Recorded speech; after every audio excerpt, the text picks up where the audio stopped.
বন্ধুরা, কাবিয়া মারানি এটা কি বানালো? টিম না মিম?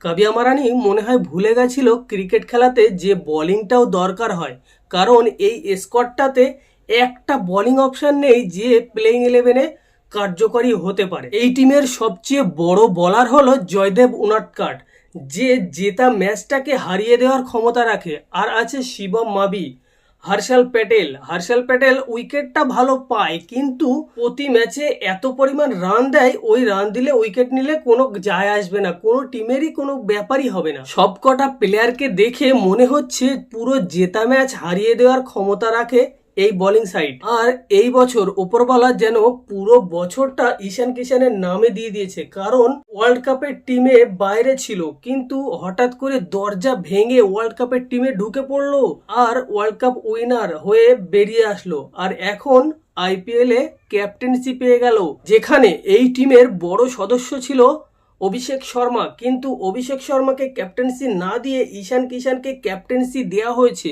কারণ ডোমেস্টিকে ক্যাপ্টেন্সি করে নিজের টিমকে চ্যাম্পিয়ন বানিয়েছিল। সেই জন্যই বলে ওপরওয়ালা জব দিতা হয় তো চপ্পল ফাড়কে দিতা হয়। এই কথাটা ঈশান কিষানের জন্য একদম পারফেক্ট সাজে। কিন্তু সমস্যা একটা শুরু হয়েছে। 2026 আইপিএল শুরুর আগেই সানরাইজ হায়দ্রাবাদ টিমে নিজেদের মধ্যে ঝগড়া। হ্যাঁ, ঠিকই শুনছো, নিজেদের মধ্যে ঝগড়া। ঈশান কিষান আর জিশান আনসারির মধ্যে ঝগড়া শুরু হয়েছে। ঝগড়ার কারণটা জানলে অবাক হতে বাধ্য। টেলার পিকচার আবি বাকি है मेरे दोस्त, দেখনে হে তো আ যাও পুরো ভিডিও। আসসালামু আলাইকুম বন্ধুরা, তোমাদের সবাইকে স্বাগতম ড্রিম ক্রিকেট 360 চ্যানেলটাতে।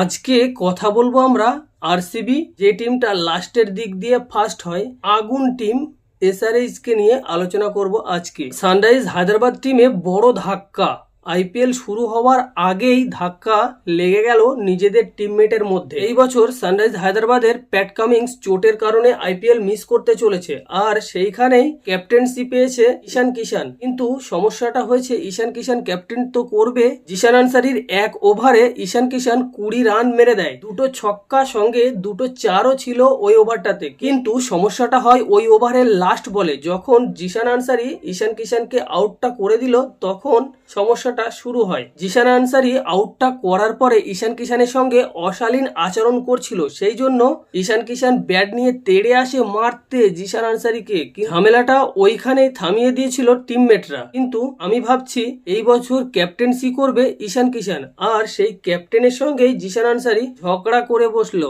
এখন দেখা যেতে পারে প্লেইং ইলেভেনে সুযোগ পেতে পারে, কিন্তু জিশান আনসারির পারফর্মে কোনো ঘাটতি হতে পারে। আইপিএল এর মেন ম্যাচ শুরু হওয়ার আগে এই ঝগড়ার কি রেশ কাটিয়ে উঠতে পারবে সানরাইজ হায়দ্রাবাদ টিম? তোমাদের কি মনে হয় কমেন্টে বলো। তো চলো ঈশান কিষানের ক্যাপ্টেন্সিতে সানরাইজ হায়দ্রাবাদের টিমটা কেমন হতে পারে চলো দেখে নেওয়া যাক। ওপেনিং টপ অর্ডারে অভিষেক শর্মার সঙ্গে ট্রেভিস হেড, 3 নম্বরে ক্যাপ্টেন ঈশান কিষান, 4 নম্বর মিডিল অর্ডারে হেনরি ক্লাসেন, 5 নম্বরে লিয়াম লিভিংস্টন, 6 নম্বরে নিতেশ রেড্ডি, আর 7 নম্বর লোয়ার অর্ডারে অনিকেত ভার্মা, 8 নম্বর হর্ষল প্যাটেল, 9 নম্বর হর্ষ দুবে, 10 নম্বর জয়দেব উনাদকাট, আর 11 নম্বরে শিবম মাভি, আর 12 নম্বর impact player Zeeshan Ansari. SRH এর এই টিমটা দেখে মনে হচ্ছে কাবিয়া মারানি ভুলে গেছিল যে ক্রিকেট খেলাতে বোলিংটাও করতে হয়, কারণ এই টিমটাতে একটাও ভালো বোলার নেই যে বলটা করতে পারবে। এই টিমটা ফার্স্টে ব্যাটিংয়ে এসে 300+ রান করে দেওয়ার ক্ষমতা আছে, আর বোলিংয়ে এসে 350 রান খেয়ে যাওয়ার ক্ষমতাও রাখে এই টিমটা। যদি প্যাট কামিংস চোট থেকে রিকভার করে টিমে ফিরতে পারে, তাহলে হয়তো কিছু ম্যাচ জিততে পারে, আর না হলে কাবিয়া মারানি যদি নিজে বোলিং করতে আসে তাহলে হয়তো কিছু হতে পারে। এখন চলো দেখে নেওয়া যাক আরসিবি কেমন টিম বানিয়েছে 2026 আইপিএল এর জন্য। বন্ধুরা, তোমরা তো ভিডিওটা দেখছো কিন্তু সাবস্ক্রাইব করছো না চ্যানেলটাকে, সাবস্ক্রাইব করেই ফেলো বন্ধুরা, কারণ এইখানে ক্রিকেটটাকে পোস্টমর্টম করে রিপোর্ট তৈরি করা হয়। আর ভিডিওটাতে একটা লাইক দিয়ে বেশি বেশি শেয়ার করো তোমার বন্ধুদের মাঝে, এবং একটা পেয়ারা সা কমেন্ট করতে ভুলো না। 25 চ্যাম্পিয়ন আরসিবি কি ধরে রাখতে পারবে এই বছর নিজেদের চ্যাম্পিয়ন হওয়ার গৌরবটা? আইপিএল এ সিএসকে একমাত্র দল যারা পরপর দুটো ট্রফি জিতেছে, 2010 এবং 2011। এই দুটো বছর সিএসকে পরপর ট্রফি জিতেছে। আরসিবি কি পারবে সিএসকে এর সেই গৌরব অর্জন করতে? Back to back trophy. কত বড় বড় মহারথী আরসিবি টিমে এসেছিল, Chris Gayle, AB de Villiers, Glenn Maxwell, আরো কত বড় বড় নামি দামি তারকা এসেছিল, কিন্তু ট্রফির দেখা কোনো প্লেয়ারই পায়নি। এমনকি কিং কোহলি ক্যাপ্টেন থাকাকালীন ট্রফির দেখা পায়নি। স্রেফ 2025 সালে এসে রজত পাটিদার সেই কাজটা করে দেখালো, ট্রফির দেখা পেল। কিন্তু এই বছর সমস্যা একটা ছিল।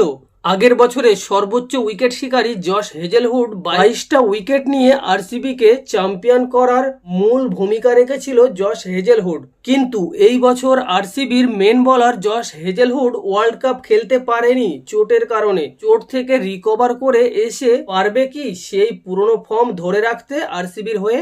এখন গুড নিউজ এটাই আরসিবির জন্য যে চোট থেকে রিকভার করে হয়তোবা টিমে ফিরতে পারে। প্রথম দুটো ম্যাচ মিস করলেও 3 নম্বর ম্যাচ মুম্বাইয়ের বিরুদ্ধে 12ই এপ্রিল থেকে অ্যাভেলেবেল হয়ে যাবে জশ হেজেলউড। চলো দেখে নেওয়া যাক 2026-এর আইপিএল এর জন্য কেমন টিম বানালো আরসিবি। ওপেনিং টপ অর্ডারে বিরাট কোহলির সঙ্গে ফিল সল্ট, 3 নম্বরে এক্স প্লেয়ার ভেঙ্কটেশ আয়ার, 4 নম্বর ক্যাপ্টেন রজত পাটিদার, 5 নম্বর টিম ডেভিড, 6 নম্বর Jitesh Sharma wicket keeper batsman, 7 নম্বর লোয়ার অর্ডারে রোমারিও সেইফার্ট, 8 নম্বর কুনাল পান্ডিয়া, 9 নম্বর ভুবনেশ্বর কুমার, 10 নম্বর জ্যাকব ড্যাফি নিউজিল্যান্ডের বোলার। হেজেলউড অ্যাভেলেবেল না হলে সেই পর্যন্ত জ্যাকব ড্যাফি প্লেইং 11-এ সুযোগ পেতে যাচ্ছে। 11 নম্বর যশ দয়াল আর মঙ্গেশ যাদবের মধ্যে একজন। আমার মনে হয় মঙ্গেশ যাদব প্লেইং 11-এ সুযোগ পেতে যাচ্ছে, কারণ যশ দয়াল কোর্ট কাছারি করতে ব্যস্ত। কয়েকদিন গ্যারেজেও ছিল মালটা।